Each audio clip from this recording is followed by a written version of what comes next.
You will hear a number of different recordings, and you will have to answer questions on what you hear. There will be time for you to read the instructions and questions, and you will have a chance to check your work. All the recordings will be played once only. The test is in 4 parts. At the end of the test, you will be given 10 minutes to transfer your answers to the answer sheet. Now turn to Part 1. Part 1. You will hear a telephone conversation between a male insurance agent and a female client who wants to make changes to her policy. First, you have some time to look at questions 1 to 5.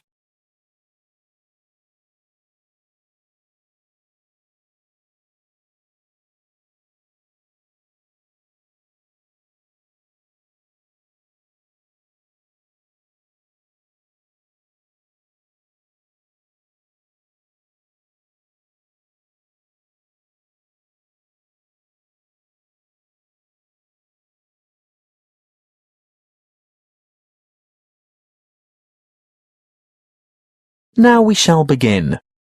You should answer the questions as you listen, because you will not hear the recording a second time. Listen carefully and answer questions 1 to 5. Good morning, Tauber Insurance Company. How can I help you?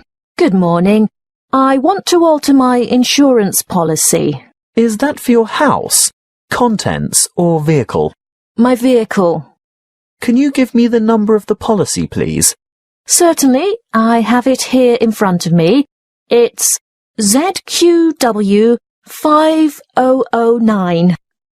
And what make and model of car is it?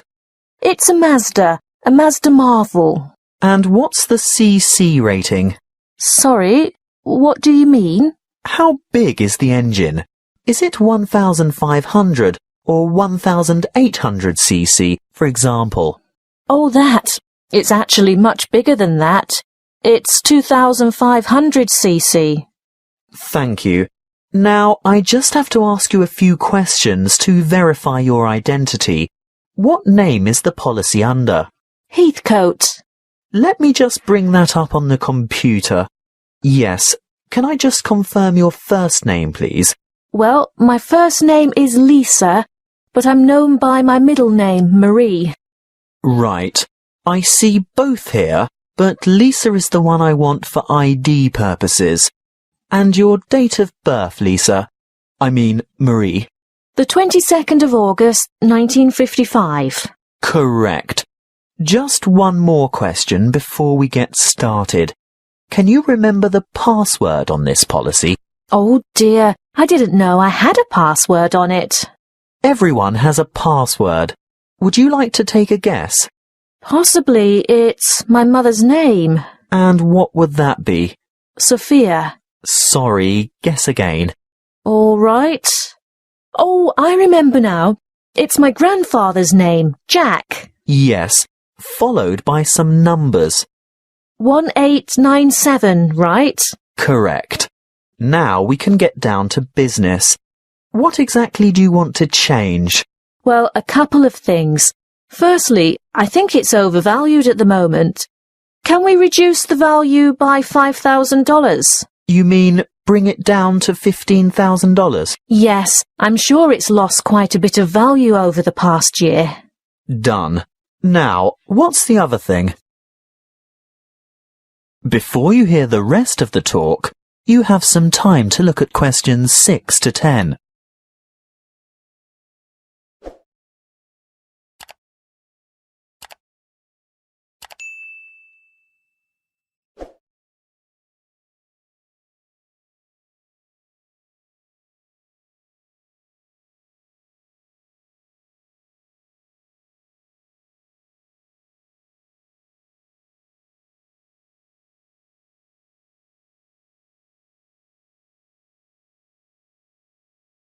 Now listen and answer questions 6 to 10. Well, I want to add the name of another driver to my insurance policy. Who is it? His name is Samuel Michaels. He doesn't have the same family name as you. No, he doesn't. Is that a problem? No, it shouldn't be, as long as he's over the age of 25. But we find it easier to get approval for family members. Oh, he is family. He's married to my daughter. He's my son-in-law. And he's 28, in fact. Good. And what would he be using the car for? Would it be business or social purposes? Not really. You see, I've injured my right arm and I'm having difficulty driving. It's not an automatic. I have to use the gear stick. And Sam, that is Samuel, offered to drive me to my appointments and so on. He's a good driver and I feel safe with him, but I'd like to know that the car is still insured with him behind the wheel. So that would be family reasons then? Yes, I think so. Will my premium go up? No, as long as you can provide us with a photocopy of his driver's license. A true copy. You know what I mean. You'll have to get someone from the Department of Transport to sign it, saying that he's seen the original document. I think we can manage that without any difficulty. Oh, and while he's at the department, he should ask them for a record of any driving offences, demerit points, that kind of thing. Only for the last 5 years, though. We're not interested in anything beyond that, but it's important that he has a clean record for the 5 previous years. Oh, I'm sure that won't be a problem. Is there anything else you need? Just the date for when you'd like this to take effect. Today, if that's possible. Yes, we can issue temporary cover from today's date, but full cover won't apply until we've received the paperwork and it's been approved. What exactly is temporary? He'll be covered for 2 full weeks, but it will lapse after that time if there's any problem with his credentials. That is the end of part 1. You now have 1 minute to check your answers to part 1.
Part 2.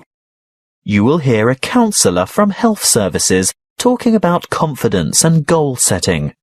First, you have some time to look at questions 11 to 16.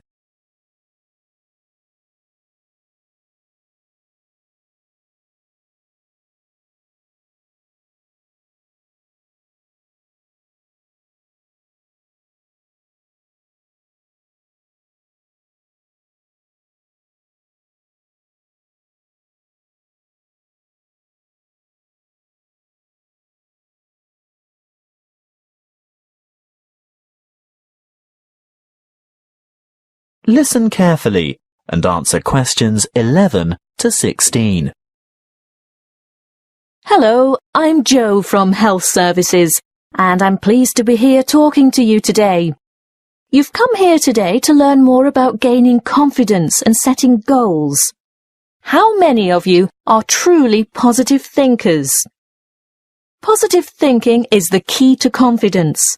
It doesn't matter whether you are playing a sports match, facing an interview, or preparing for an exam. If you apply positive thinking, you will gain confidence. This is the secret. Positive thought patterns. Positivity leads to confidence, which, in turn, will optimize your performance. What is the one simple mental strategy that all confident people have in common? They concentrate on success. But don't they ever fail? Don't they make mistakes? What happens when things go wrong? The crucial difference is that they don't dwell on failure. Everybody makes mistakes. How else do we learn? Rather than giving up or becoming depressed, the best strategy is to register the mistake, note what went wrong, and determine what would have been a better way to act or what could have been done differently in order to achieve a more successful outcome.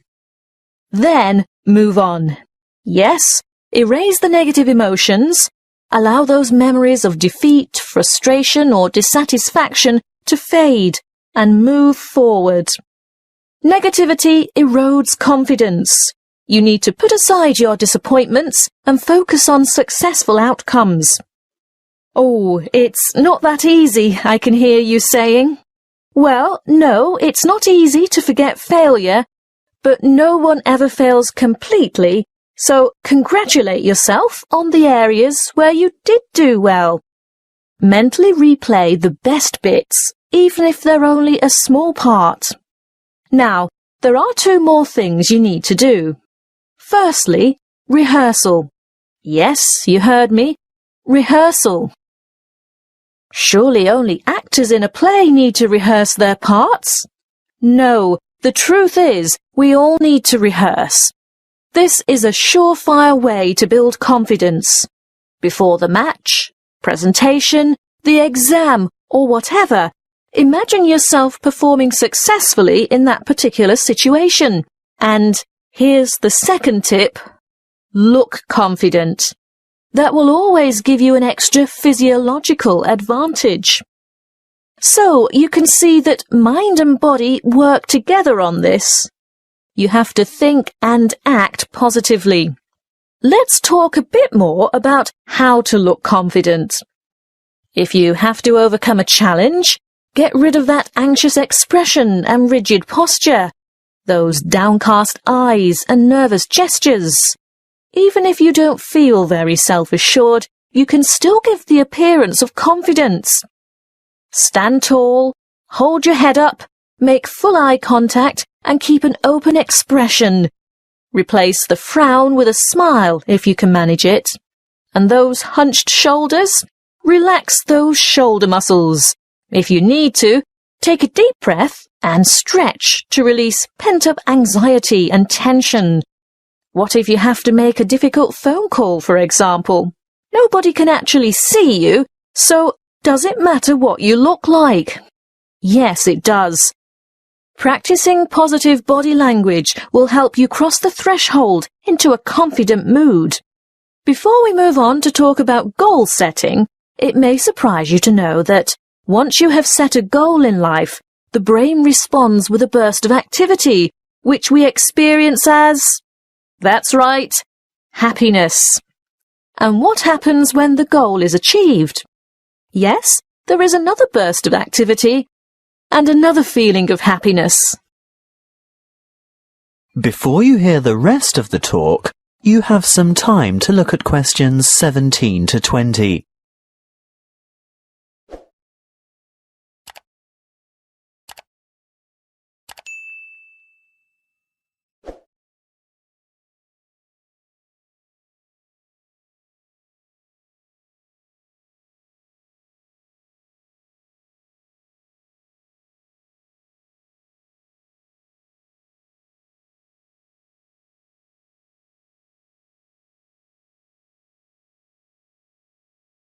Now listen and answer questions 17 to 20.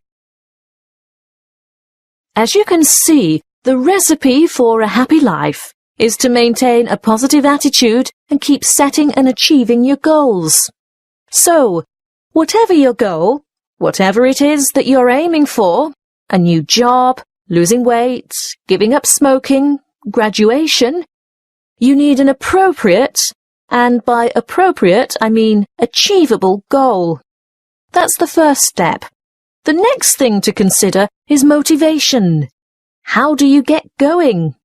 Well, it's more likely to motivate you if you think of the rewards of success rather than focus on failure or what you might lose.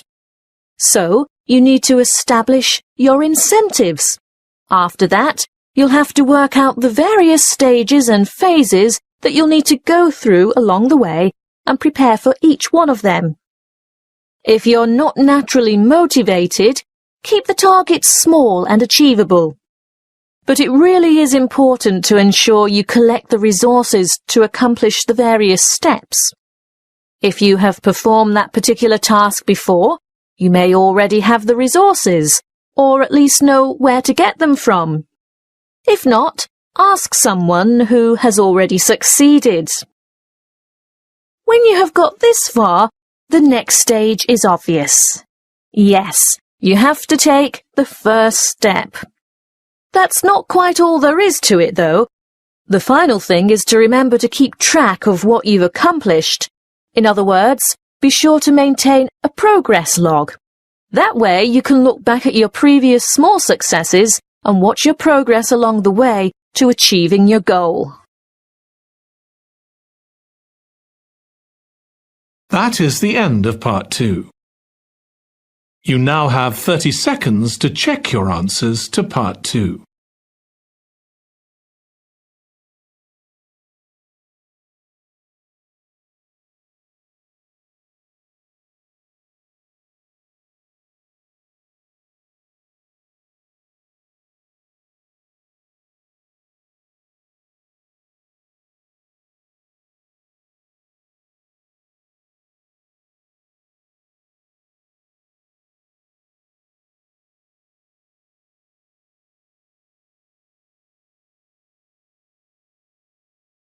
Part 3.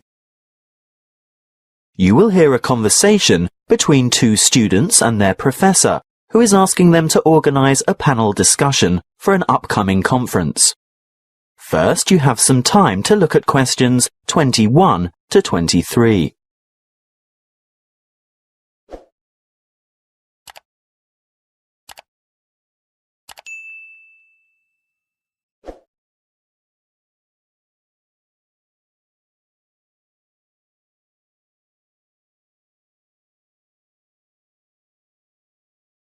Listen carefully and answer questions 21 to 23.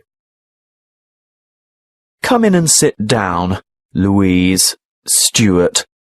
I suppose you're wondering why I've asked you both to come here today. Well, we've heard rumours. Forget the rumours. I'll get straight down to business. You know that I'm organising a conference on 17th century English literature? Yes, but... Well, I've arranged for 3 keynote speakers, and I've invited 25 panelists so that we can have 5 panel discussions, and I want you two to organise one of the panel discussions. But we haven't done that before. Is it like a team presentation? No, the purpose is quite different. In a team presentation, the group presents agreed-upon views, as you have both done at the end of a group project. Yes. Well, in a panel discussion, the purpose is to put forward different views. We want to expose the audience to several different viewpoints at the same session. It can help the audience evaluate their own positions regarding specific issues, and if it's well conducted, it's usually more interesting than a single speaker forum. Before you hear the rest of the conversation, you have some time to look at questions 24 to 30.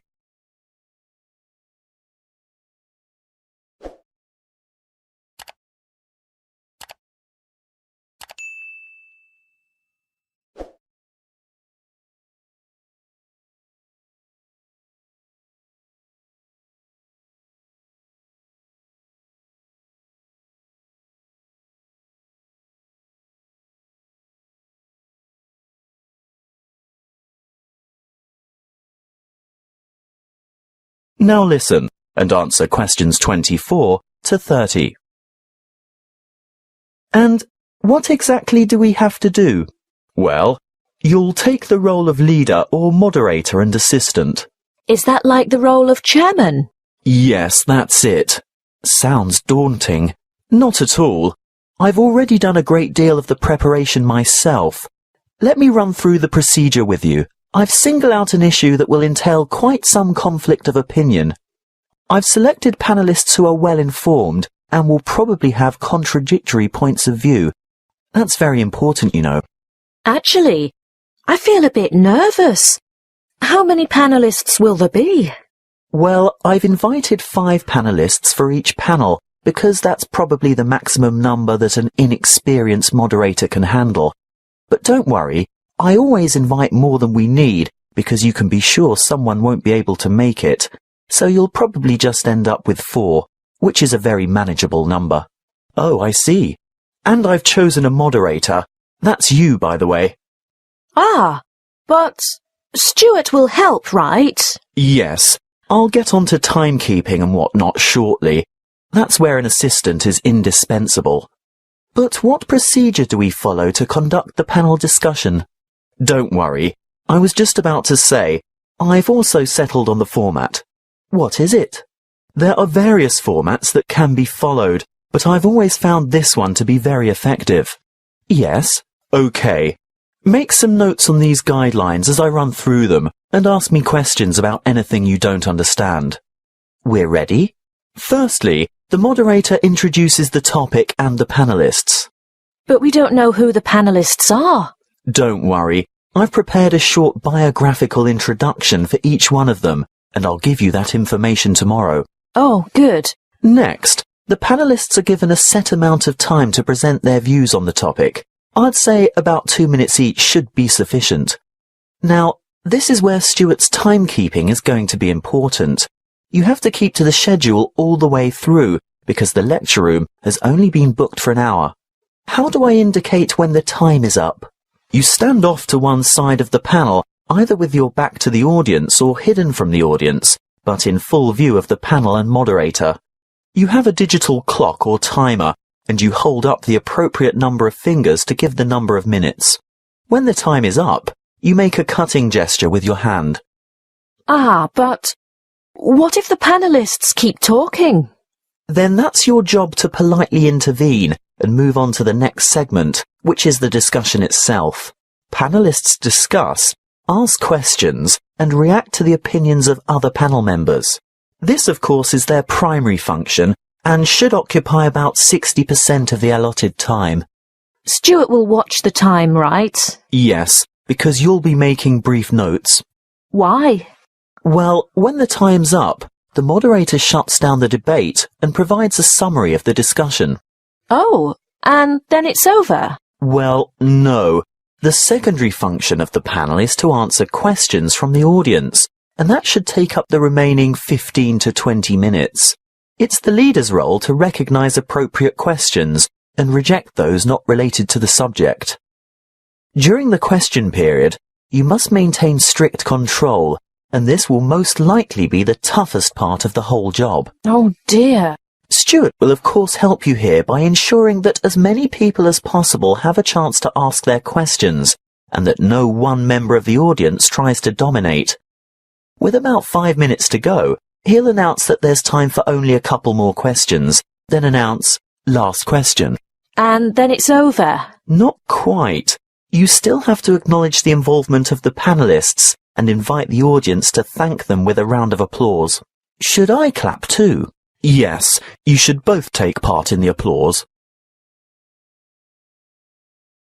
That is the end of part 3.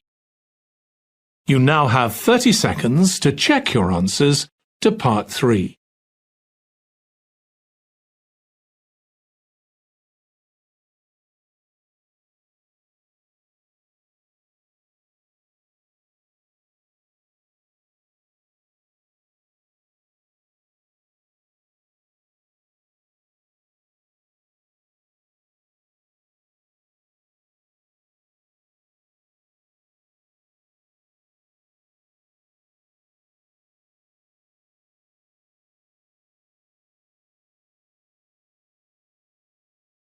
Part 4. You will hear a talk on hydroelectric power. First, you have some time to look at questions 31 to 40.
Listen carefully and answer questions 31 to 40.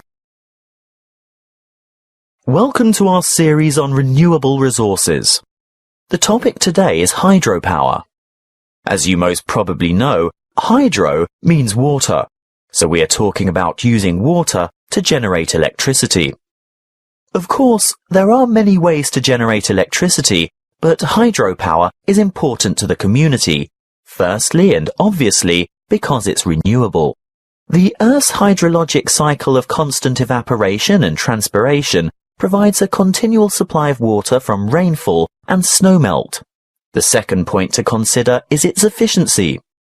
Hydropower plants are able to convert approximately 90% of the energy from the falling water into electric energy, whereas many fossil-fueled plants lose more than half of the energy content of their fuel by way of waste heat and gases. For this reason, they are very efficient. Hydropower is also clean. It doesn't emit harmful gases that contribute to air pollution, acid rain, and global warming. No trucks, trains, or pipelines are needed to bring fuel to the site, and there's no noise pollution either. Furthermore, hydropower plant machinery is fairly simple and runs at slow speeds, which makes it reliable and durable. And hydropower units are flexible also. They have the ability to start quickly and adjust rapidly to changes in demand for electricity, thus enabling them to meet peak loads. But this also allows them to serve as reserve capacity and bring more stability to the power system overall. The dams that provide hydroelectric power also have other uses, such as navigation, flood damage reduction, water supply, recreation, irrigation, and low-flow augmentation, but it's not the purpose of this talk to go into those details. How do the hydropower plants work? Well, a dam is built across a river, which captures water to form a reservoir and raises the water level to create head. Think of head as the vertical distance that the water falls as it passes through the dam. In other words, the difference in water level between the reservoir behind the dam and the river below. Water from the reservoir flows through an intake gate into a penstock. This is a kind of narrow channel which leads to the turbine below. The force of the water causes the turbine to rotate rapidly, which in turn drives the generator to spin and produce electricity. The electricity is carried the long distances from the powerhouse to substations on the outskirts of cities via power lines. Can you build a hydropower unit on any river? Well, no. Just having water in a river isn't enough. A good dam site must have enough stream flow as well as enough head. A fast-flowing river on the plains is probably not suitable because a dam couldn't be built high enough to provide the head needed for efficient production of electricity. On the other hand, dams in arid high country may have plenty of head but insufficient stream flow. The perfect spot for a hydropower plant is where the right combination of stream flow and head exists. What about the environment? Surely the construction of large dams has an environmental impact. Well, yes it does. Certainly dams and reservoirs are built to improve the lives of people living in towns, farming communities and cities. But there must be a balance between development and preserving the natural environment. Needless to say, the natural river environment is changed, which leads to changes in river ecology and aquatic habitat. Sometimes, for example, dissolved oxygen levels below dams get so low in summer that there is a negative impact on aquatic life. These levels can be improved, however, by using special aerating turbines and/or injecting oxygen directly into the stream flow. In order to protect and improve the habitat for endangered and other species of birds, fish and water life, there needs to be a thorough review of operating plans to see if a better balance can be achieved. Hydropower plant design and operation must not only meet the needs of consumers for electricity, but work hand in hand with agencies whose concern is for the fish and wildlife, water quality and water supply. That is the end of part 4. You now have 1 minute to check your answers to part 4.